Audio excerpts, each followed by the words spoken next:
I'm here with Adrian Zackheim, the publisher and president of Portfolio. And today we're talking to people who specialize in starting things from scratch, be it a business, a social media campaign, or a backyard beehive. It seems like DIY is taking off all over the place. The DIY movement is a lot bigger than the business section.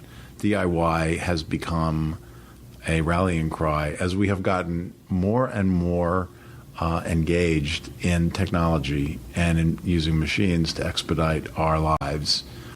There's been a countervailing movement at the, starting on the fringe of society and now moving towards the core in the direction of let's do things from scratch for ourselves and not buy the prepackaged commercial object in order to accomplish our ends.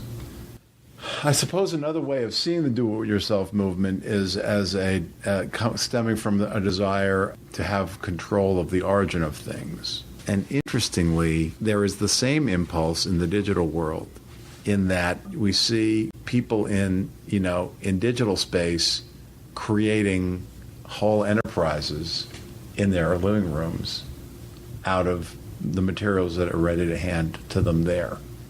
That the similarity between the do-it-yourself movement in real time and the entrepreneurial movement, which is taking place in cyberspace, is they both stem from the same desire, which is to be president of your own company, to be the master of your own fate, to be the originator of your path, and to be in control of your own reality.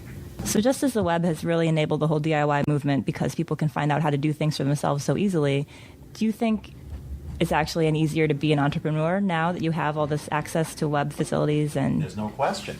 The power of the web and of the digital communication is enabling the startup of literally hundreds or thousands of new businesses every year. While not all of them succeed, many, many, many of them, to some greater or lesser extent, are successful.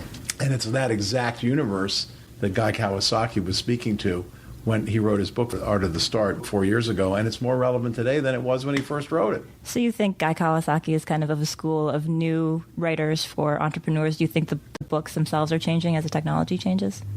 I mean, the book is really founded on the movement towards owner enabled by the web and by computers. I think that without that whole niche, the book would have not had the same resonance. I mean, this is a book with a huge impact, and the impact had a lot to do with the fact that there were people who were longing to start their own businesses in their own home, and that they suddenly had the technology to make that possible. Okay. Well, on a sort of related note, I'd like to talk more about starting Portfolio. You started this business imprint. So what made you decide to take the plunge and start an imprint? Well, it was a lot of the same motivation, actually. It was a feeling that I had a vision of how that niche could be developed and we could maximize our relationship to it. While I had been involved with other organizations where we had been publishing business books, I'd never really been given the opportunity to set it up according to the vision I had for how the different parts of the publishing operation could be integrated and how we could be developing both, our editorial talent, our marketing talent, and our authors along the same line and together. And so the opportunity to do that presented itself. This organization invited me to come here and start this business. And so I was able to implement all these ideas I've been developing over time. So obviously, there are a lot of challenges inherent in starting something entirely new, but was there anything that really surprised you when you were starting the imprint?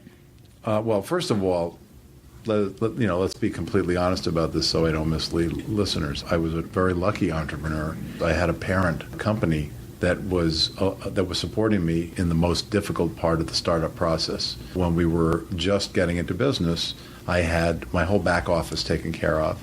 And I had all kinds of support staff available to me that a true startup doesn't really have. So I don't want people to think that I'm overlooking the fact that I was a very privileged startup. And Right. It was indeed a very privileged startup.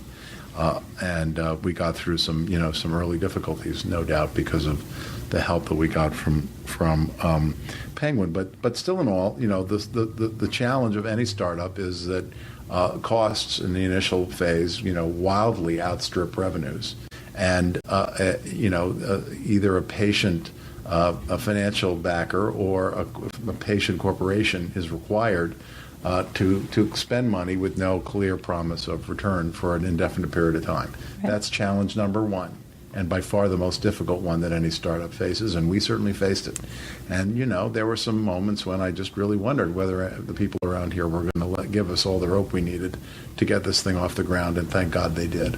Was there anything you would have done differently? Well, there are individual books that I may or may not have published. There are probably individual people that I may or may not have hired. But given the fact that I did the best I could at the time, and given the fact that things have worked out as well as they have, I'd have to answer, I probably couldn't have done any better than I did. I tried my hardest. I made my share of mistakes because people do. So if you had to start again today from scratch, would you do it all over again? I would, in a heartbeat. I'm glad I don't have to. It was a lot of work. But yeah, you bet. There's nothing like it. There's no satisfaction I've ever achieved in a work setting that compares to this. Well, thank you so much for speaking with us today, Adrian. My pleasure.